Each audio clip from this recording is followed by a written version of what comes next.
नमस्कार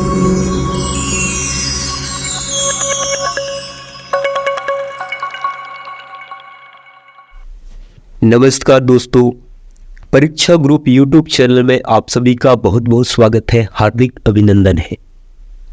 दोस्तों, इस वीडियो में हम यूरोपीय संघ के बारे में पढ़ेंगे, ईयू के बारे में पढ़ेंगे, जिसको हम लोग इंग्लिश में ईयू कहते हैं। दरअसल इसका जो पूरा नाम है यूरोपीय यूनियन नाम है इसका। इंग्लिश में हम कहें तो यूरोपीय यूनियन, यूरोपीय यूनियन। तो इस प्रकार से यूरोपीय यूनियन कहते हैं इसको। और आपके एग्जाम में काफ़ी इंपॉर्टेंट यहाँ से प्रश्न आते हैं, तो देखेंगे यूरोपीय यूनियन के बारे में एक एक चीज़ों को यहाँ पे जानने का प्रयास करेंगे। अब देखेंगे यूरोपीय यूनियन क्या है। दरअसल में इसका मुख्यालय बेल्जियम की राजधानी ब्रुसेल्स में है। यूरोपीय यूनियन का जो मुख्यालय है बेल्जियम की राजधानी ब्रुसेल्स में है। और यूरोपीय संघ 1997 का एक अंतर्राष्ट्रीय संगठन है। इस प्रकार से अगर हम देखें तो दो ध्रुवीयता का अंत, शीत युद्ध के अंत के बाद ये छोटे छोटे जो सत्ता के वैकल्पिक केंद्र सामने आए, जैसे यूरोपीय संघ, आसियान, सार्क आदि जो ऐसे संगठन आए, उन्हीं में से एक ये भी है यूरोपीय यूनियन। तो 1993 में इसकी स्थापना हुई थी, इसका गठन हुआ था यूरोपीय यूनियन का। लेकिन बता दें, यूरोपीय यूनियन का दरअसल में 1957 में इसकी स्थापना हुई थी, लेकिन उस वक्त इसका नाम यूरोपीय यूनियन यानी कि यूरोपीय संघ नहीं था। उस समय इसका नाम यूरोपीय इकोनॉमिक यूनियन था। तो 1957 में इसकी स्थापना हुई थी, लेकिन इसका नाम परिवर्तन करके यूरोपीय यूनियन 1993 में रखा गया।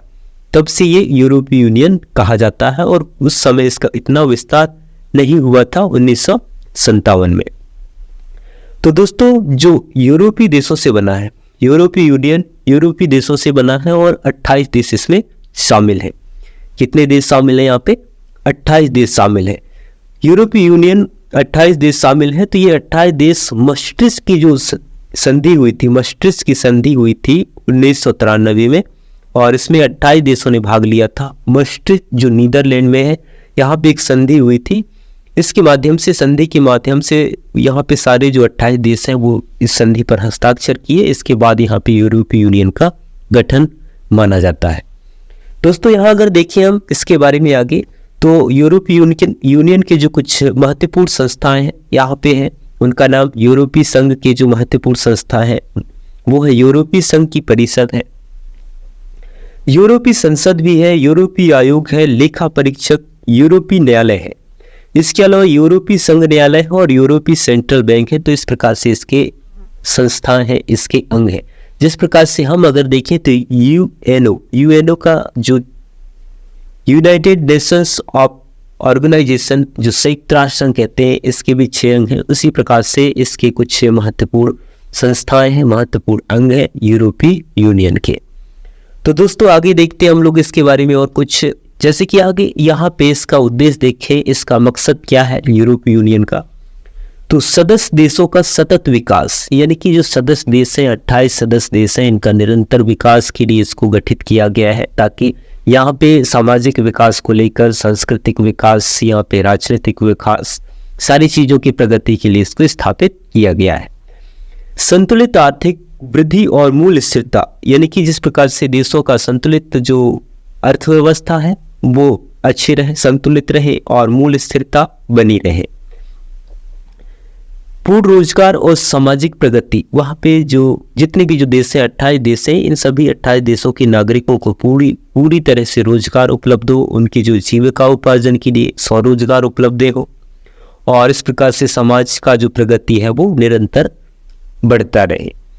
प्रतिस्पर्धी बाजार अर्थव्यवस्था, इस प्रकार से बाजार की भी जो उतार चढ़ाव है उस चीज़ को भी यहाँ पे शामिल किया गया है। इसके अलावा यहाँ पे देखेंगे जो इसका उद्देश्य है वो है पर्यावरणीय सुरक्षा को बढ़ावा देना, जिस प्रकार से ग्रीन हाउस गैसें की जो प्रभाव है ना।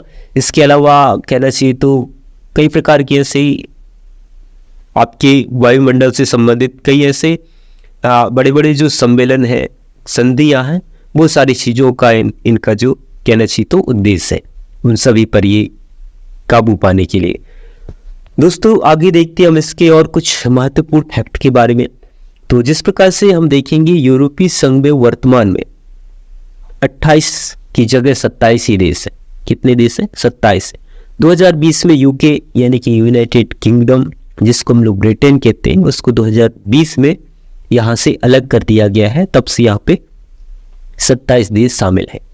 अगर हम यहाँ पे कुछ और इम्पोर्टेंट चीज़ की बात करें तो यूरोपीय संघ में शामिल जो अंतिम देश है वो है क्रोएशिया।